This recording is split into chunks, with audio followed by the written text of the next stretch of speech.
So here's a problem a lot of publication staffs are running into.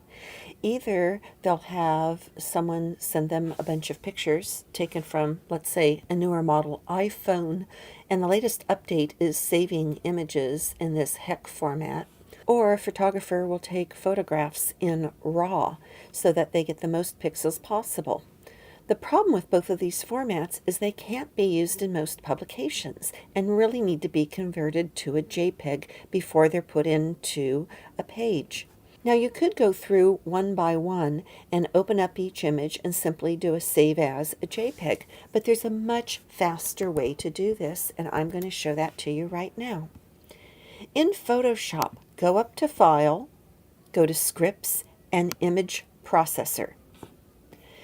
In the very first box, it's going to ask you to select the folder, and I'm just going to choose all my images in here that say Photos to Change. Notice that it's not letting you choose the individual photographs. You're choosing everything inside a file folder, and I'm going to tell it to open. Secondly, I'm going to tell it where I want my images to be saved. So I could create a new folder on the desktop by choosing Select Folder and New Folder, or I could just default and save it in the same location.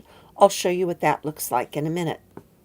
Thirdly, choose the file format you want to export to, and I'm going to export as JPEGs, but my file quality I'm going to save as a 12. Now, if I were preparing these for the web, I might choose 5 as my quality and resize to fit and give it the exact dimensions for my slideshow, but I'm not going to do that right now. I can also run some other actions. So for instance, I can convert all of these into sepia. You can go through and check those for yourself.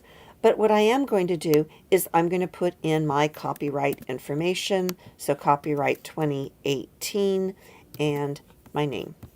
And then I'm going to run the script.